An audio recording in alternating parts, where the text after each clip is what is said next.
বাবার বাসা মানে খাওন আর খাওন। আর আজকে আমরা খাবো দেশি মুরগের মাংস। আর মুরগির মাংস খেতেও আমার অনেক অনেক ভালো লাগে। হে গাইস, আসসালামু আলাইকুম। সবার কি অবস্থা? আশা করি সবাই ভালো আছেন। আলহামদুলিল্লাহ আমিও ভালো আছি। আর এই যে দেখেন আমার আম্মার রান্নাঘর, আমার আম্মার মুরগিগুলো রান্নাঘরে ডিম পেড়ে দিয়েছে। আর এগুলো হচ্ছে দেশি মুরগির ডিম, আর এটা হচ্ছে পাতি হাঁসের ডিম। আর পাতি হাঁসের ডিমগুলো একটু বড়ই হয়, আর দেশি মুরগির ডিম খেতে অনেক ভালো লাগে।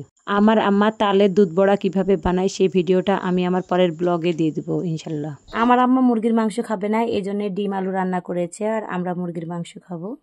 দেশি মুরগের মাংসটা এখন রান্না করবে। আসলে এক একজন এক এক স্টাইলে রান্না করে, তো আমার আম্মা কিভাবে রান্না করে সেটা আমি আজকের ভিডিওতে দেখাবো।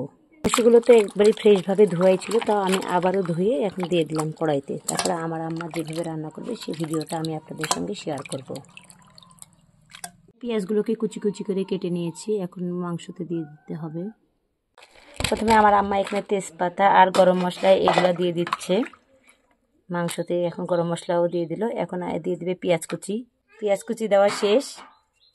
এখন সব কিছু মশলা দিয়ে দিবে একটার পর একটা।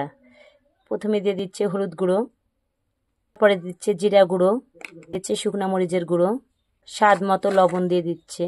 আমার আম্মা এইভাবে মাংস রান্না করে। গরুর মাংস, মুরগির মাংস, খাসির মাংস, সব ধরনের মাংস এইভাবে রান্না করে। আর এখন এত সয়াবিনের তেল দিয়ে দিল। এখন ভালোভাবে এগুলো মাখাই নেবে। মাখানোর পরে হচ্ছে চুলাতে দিয়ে দিবে। আর এখন দিয়ে দিবে আদা বাটা এবং রসুন বাটা। আদা বাটা রসুন বাটা একটু তেল দেওয়ার আগে দিতে হতো, তো মিস্টেক হয়ে গেছে। আসলে ভিডিও করতে গেলে কিছু কিছু ভুল হয়ে যায়, তবে সমস্যা নাই, এই তো দিয়ে দিয়েছে। এখন আবারও মাখাই নিচ্ছে ভালোভাবে। আমরা হচ্ছে চুলাতে চাপিয়ে দিলাম মাংসটা। দেশি মুরগের মাংস খেতে সত্যি অনেক অনেক ভালো লাগে। দেশি মুরগ মানে হচ্ছে মজা। একটু কয়েক মিনিট একটু নাড়তে হবে চুলাতে। মাংস দেওয়ার পরে আমরা সিদ্ধর জন্য পানি দিব, তো একটু নাড়বো আর কি। তো এভাবে এখন মাঝে মাঝে নাড়া দিতে হবে। কিছু দেশি মুরগের মাংস তো একটু ভালোভাবে কষায় রান্না করতে হবে, তাহলে টেস্ট হবে। আর এমনি তো দেশি মুরগের মাংস অনেক টেস্টি হয়, যারা খেয়েছেন তারা তো অবশ্যই জানেন।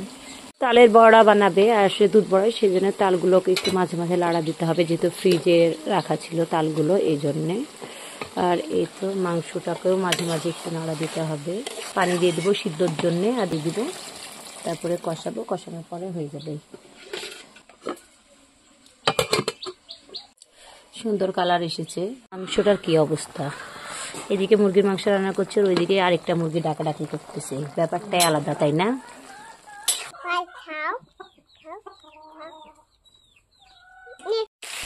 এইভাবে একদম মাংসটাকে কষাতে হবে, তাহলে অনেক টেস্ট হয়। আর তাল এখনো হয় নাই।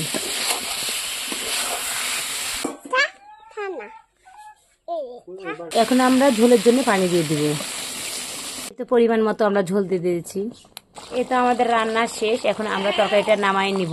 আমি আবার এই তেজপাতগুলো রাখি না, রান্নার পরে এগুলো ফেলাই দিই, কারণ তালটা হতে একটু দেরি হয়েছে, এই জন্য আমরা এখন দুপুরের খাবার খেয়ে নিব। তারপরে আমার আম্মা তালে দুধ বড়া বানাবে। তো আমার ছেলেকে আমি রান দিলাম। সে প্রথম আজকে রান খেলো না, তার নানু ভাইকে দিয়ে দিয়েছে, আর সে রানের পাশের ওই মাংসটা নিয়েছে, আর তার নানুকে রান দিয়ে দিয়েছে। আর এই তো আমার আম্মা ডিম আলু নিয়ে নিয়েছে। আর এখন আমরা মজা করে সবাই মিলে ভাত খাবো। আর অনেক ক্ষুধাও লেগে গেছে। আর এই তো এই জিনিসটা আমার অনেক অনেক ভালো লাগে খেতে। কে কে ভালোবাসেন খেতে অবশ্যই জানাবেন। ভিডিওটা ভালো লাগলে অবশ্যই লাইক কমেন্ট শেয়ার করবেন। আল্লাহ হাফেজ, সবাই ভালো থাকবেন।